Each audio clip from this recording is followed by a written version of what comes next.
29 मार्च 2025 को शनि का महापरिवर्तन होने वाला है। 30 वर्ष के बाद शनिदेव मीन राशि में प्रवेश करेंगे।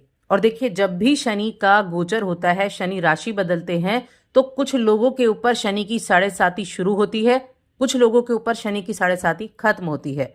तो कुछ पर शनि की ढैया शुरू होती है, तो कुछ पर शनि की ढैया खत्म होती है। तो अब जो ये शनि का गोचर होगा 29 मार्च को, जो बहुत ही ज्यादा महत्वपूर्ण भी होने वाला है। इस शनि के गोचर से भी यही होने वाला है कि कुछ नई राशियां इसमें शनि की 7.5 और शनि की ढैया में ऐड होने वाली हैं, और कुछ राशियों से शनि की 7.5 और ढैया दोनों ये समाप्त होने वाली हैं। तो आज की इस वीडियो में मैं आपको बताने वाली हूं उन राशियों के बारे में जिन 3 राशियों पर शनि की 7.5 रहेगी और 2 राशियों पर शनि की ढैया रहेगी। यानी कि हमेशा 5 राशियां तो ऐसी होती हैं जिन पर ढैया और 7.5 चल रही होती है, और वो कैसे प्रभाव देगी इसके बारे में भी मैं आपको बताने वाली हूं, और कौन सा चरण शुरू होगा, किस तरह के रिजल्ट मिलेंगे, ये भी मैं बताने वाली हूं। साथ में बताऊंगी उपाय के बारे में। तो एक छोटा सा ही निवेदन है आगे बढ़ने से पहले कि चैनल पर पहली बार आए हैं तो चैनल को सब्सक्राइब जरूर कर लें। सबसे पहले देखिए, 7.5 क्या है। 7.5 एक ऐसी अवधि है जो व्यक्ति को बहुत सी चीजों के लिए बहुत सुखद और अप्रिय परिणाम भी देकर जाती है। यानी कि 7.5 में इतनी ताकत है जो लोगों के जीवन को पलटने की अपार क्षमता भी रखती है। इसीलिए तो 7.5 के नाम से लोग इतना डरते हैं। यानी कि एक ऐसी आप इसको मान सकते हैं जैसे नींद से या सपने से जगाने वाला अलार्म, कि अब उठो और सारी चीजों को छोड़ो और अपने काम पर ध्यान दो। चाहे वो आप फिजिकली अपने फिट रहने की कोशिश करो, या फिजिकली आप चीजों को देखो, या मेंटली देखो, या भावनात्मक रूप से देखो, या भौतिक रूप से बदलाव करो, लेकिन आपको दुनिया को लेकर आपके नजरियों को बदल देती है 7.5। ऐसी पावरफुल 7.5 कह सकते हैं। यानी काम बिगाड़ेगी भी और काम बनाएगी भी। अपने आप को निर्भर रहना सिखाती है, आपको अच्छे और बुरे लोगों का देखना सिखाती है कि कौन अपना है और कौन पराया है। और एक चीज हमेशा अपने मन से निकाल दो कि शनिदेव हमेशा बुरे फल ही देते हैं। शनिदेव हमेशा बुरे फल नहीं देते हैं, बल्कि आपको जीवन में आगे बढ़ने में आपको सहायता करते हैं, सही मार्ग दिखाते हैं और सही दिशा में लेकर जाते हैं। यानी कि आपके अच्छे और बुरे कर्म वो आपके हैं, उसके अनुसार ये फल देते हैं। अब यहां शनि की 7.5 के बारे में हम बात कर लेते हैं कि शनि की 7.5 किन किन राशियों पर होगी और किस तरह से होगी। तो देखिए, शनि की 7.5 के 2.5 वर्ष के 3 चरण होते हैं। 2.5 और 2.5, तब जाकर ये 7.5 होती है। अभी शनि का गोचर मीन राशि में हो रहा है, तो मीन राशि के पीछे वाली राशि और मीन राशि के आगे वाली राशि, इन राशियों पर शनि की 7.5 रहेगी। जैसे कि कुंभ राशि पर शनि की 7.5 का 3रा चरण शुरू होगा। मीन राशि के लोगों पर शनि की 7.5 का 2य चरण शुरू होगा, और मेष राशि, इस शनि के गोचर से एक नई राशि ऐड हो जाएगी कि मेष राशि के जातकों के जीवन पर शनि की 7.5 का पहला चरण शुरू होगा। तो अब देखिए, मकर राशि पर चल रही थी तो मकर राशि की 7.5 खत्म हो चुकी है। अब मेष राशि, कुंभ राशि और मीन राशि, इन 3 राशि के जातकों पर शनि की 7.5 रहने वाली है। और ये कैसे आपको रिजल्ट देगी इसके बारे में भी मैं आपको बताऊंगी।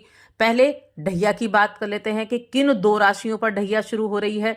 तो देखिए, ढैया की मैं बात करूं तो सिंह राशि और धनु राशि पर शनि की ढैया शुरू हो रही है। इसके बारे में बात करेंगे। पहले मैं बताती हूं आपको कि मेष राशि के लोगों के जीवन पर 7.5 का प्रथम चरण शुरू हो रहा है, तो ये क्या करेगा। तो देखिए, मेष राशि के लोगों के जीवन में आपके 10वें और 11वें भाव के स्वामी बनते हैं शनिदेव, और 12वें भाव में गोचर करने जा रहे हैं। तो आपके जीवन में अब शनि की 7.5 की शुरुआत होगी। तो देखिए, सबसे पहले क्या होता है, थोड़ा हेल्थ इश्यू होते हैं, क्योंकि शनिदेव यहां बैठकर क्या करेंगे, आपके 6ठे घर को देखेंगे और आपके नवम को भी देखेंगे। तो यहां बैठकर शनिदेव थोड़ा हेल्थ इश्यू दे सकते हैं, जिनके लिए शनिदेव अच्छी स्थिति में नहीं है। जैसे कोई इन्फेक्शन वगैरह हो गया, सांस लेने में परेशानी हो गई, या किसी ऐसे तरह के, या फिर शनिदेव 6, 8, 12 में बैठे हों तो बहुत खर्चा करा देंगे मेडिकल पर, बहुत खर्चा करा देंगे मेडिकल के बिल पर। तो किसी ना किसी तरह से हेल्थ इश्यू और खर्चा जबरदस्त लेकर आ सकते हैं, और ये खर्चा सबसे ज्यादा दवाइयों के ऊपर होता है, यानी मेडिसिन के ऊपर ही होता है। साथ में कुछ लोगों को अगर विदेश जाना था तो विदेश जाने में देरी का सामना करना पड़ सकता है, बहुत ज्यादा भागदौड़ करनी पड़ सकती है। अब शनिदेव कहाँ है? करियर के स्वामी है, 12वें घर में जा रहे हैं। तो जो लोग ट्रांसफर चाह रहे थे तो उनका ट्रांसफर हो सकता है, नौकरी में ट्रांसफर के योग बनेंगे। और हो सकता है कुछ लोगों के ट्रांसफर पसंद आए, कुछ लोगों को पसंद ना आए, तो उनके लिए चिंता का विषय हो जाएगा। लेकिन विदेश जाने का अच्छा योग बनेगा, विदेश जाने के लिए ये समय काफी अच्छा रहेगा। देखिए, जन्म कुंडली में ग्रहों की स्थिति शुभ है या नहीं, वही आपके जीवन में शनि की 7.5 को निर्धारित करता है कि कैसी रहेगी। लेकिन फिर भी सबके लिए खर्चा जरूर होता है, थोड़ा बहुत हेल्थ इश्यू जरूर होता है। अब कुंभ राशि के लोगों के लिए शनि की 7.5 का अंतिम चरण शुरू हो गया। तो देखिए, ये जो 7.5 का सेकंड चरण था, बहुत ज्यादा पेन देने वाला, बहुत ज्यादा आपको ऐसे रिजल्ट दिए होंगे कि हेल्थ इश्यू, रिलेशंस की प्रॉब्लम और फाइनेंशियली भी प्रॉब्लम, ये सभी देकर गया। तो अब इनके लिए बुरे दिन खत्म होने वाले हैं। आपने जो धैर्य रखा है, जो दृढ़ता से काम किया है, उसका रिजल्ट आपको मिलेगा। अब आप अपने रिलेशंस को मजबूत कर पाएंगे, एक दूसरे के गलतियों को माफ कर पाएंगे, और बिजनेस कर रहे हैं उसमें भी कुछ अच्छे सौदे करते दिखाई देंगे, अपने बिजनेस में आगे बढ़ने के चांस मिलेंगे और इस दिशा में आप कार्य भी करेंगे। तो ये समय ऐसा होगा जो आपके पिछले सीखे हुए कामों के जरिए आगे बढ़ाने वाला होगा। तो आपके लिए ये समय अच्छा है। जो शनि की 7.5 के दूसरे चरण से निकले हैं, तीसरे में आए हैं, उनके लिए मैं कहूंगी अच्छा है। धीरे धीरे आपकी जीवन में सुधार होना शुरू हो जाएगा। अब मीन राशि की बात कर लेते हैं, जिनके ऊपर शनि की 7.5 का द्वितीय चरण शुरू हो रहा है।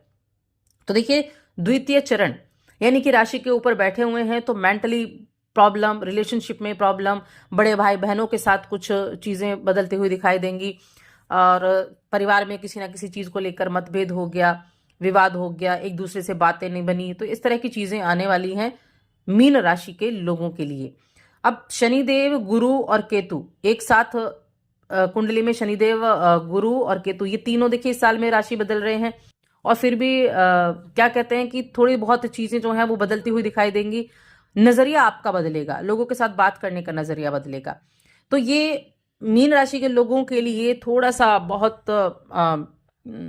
पेनदायक रह सकता है। अगर आपके लिए अभी तक शनि की 7.5 नेगेटिव थी तो तब आपको ध्यान रखना है, रिलेशनशिप में भी ध्यान रखना है, इन्वेस्टमेंट करते समय भी ध्यान रखना है। तो यहां आपको ध्यान रखने की आवश्यकता जरूर होगी। अब हम बात करते हैं शनि की ढैया के बारे में। शनि की ढैया, देखिए शनि की ढैया कब लगती है? शनिदेव जब कुंडली में चौथे या 8वें भाव में आ जाए गोचर करके, तब ये ढैया शुरू होती है। 2.5 साल की होती है, 2.5 साल तक चलेगी। लेकिन एक बात हमेशा याद रखें कि शनि की ढैया नकारात्मक परिणाम नहीं देती है। जो लोग डरते हैं वो नकारात्मक परिणाम नहीं देती, आपको धैर्य रखना सिखाती है, अनुशासन रखना सिखाती है, आध्यात्मिकता की गहरी आपको समझ देती है, सीखने के लिए आपको लेकर जाती है, कड़ी मेहनत करना सिखाती है। इन चीजों को आप पकड़ के रखिए, शनि की ढैया आपको बहुत कुछ देकर जाएगी। यानी कि शनि की ढैया आपको थोड़े बहुत नेगेटिव कह लीजिए, या कह लीजिए कि जो आपने काम किए हैं उनका रिजल्ट आपको मिल गया, लेकिन वो आपको बुरे परिणाम नहीं देती है ढैया। थोड़ा गलत फहमी हो सकती है। तो अब क्या होगा आपके ऊपर, उसके बारे में जान लेते हैं। तो सिंह राशि के जातकों की मैं बात कर रही हूं। सिंह राशि के लोगों के लिए 8वें भाव में शनिदेव जा रहे हैं, तो क्या रहेगा? आपके 6ठे भाव के स्वामी और 7वें भाव के स्वामी हैं, अष्टम में जा रहे हैं। तो ऐसा हो सकता है कि जिन लोगों का कुछ कोर्ट कचहरी के मामले चल रहे हैं उनमें थोड़ा देरी हो जाए। बिजनेस कर रहे हैं आप, उसमें थोड़ा सा डिले हो जाए रिजल्ट मिलने में, ये चीजें हो सकती हैं। वैवाहिक जीवन में जीवन साथी के हेल्थ इश्यू हो सकते हैं।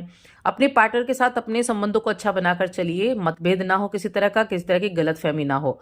तो ये चीजें रहेंगी। बाकी शनिदेव के उपाय आप करते रहेंगे तो उससे रिजल्ट आपको मिलेगा, जो मैं वीडियो के अंत में बताने वाली हूँ।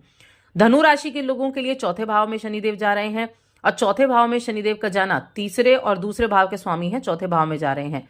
तो कोई नौकरी में ट्रांसफर हो सकता है, बदलाव हो सकता है, जिसकी वजह से थोड़ा सा आपको मेंटली प्रॉब्लम हो सकती है। हो सकता है आपने प्रमोशन की उम्मीद लगाई हुई हो और वो प्रमोशन आपको ना मिल पाए, लेकिन वेतन वृद्धि जरूर होगी। आपके बॉस के साथ अपनी बॉन्डिंग को अच्छा बनाकर चलें, घर परिवार के लोगों के साथ अपनी बॉन्डिंग को अच्छा बनाकर चलें, बेकार के विवाद में ना पड़ें। तो थोड़ा बहुत बस ये ध्यान रखना है, बाकी बहुत नेगेटिव रिजल्ट आपको ये नहीं देगी। फिर भी मैं उपाय बताऊंगी, आपको जरूर करने चाहिए। चलिए अब आप उपाय की बात कर लेते हैं। सबसे बड़ा उपाय है बुजुर्गों की सहायता करें। शनिदेव के नेगेटिव प्रभावों में कमी आती है, ये सबके लिए है।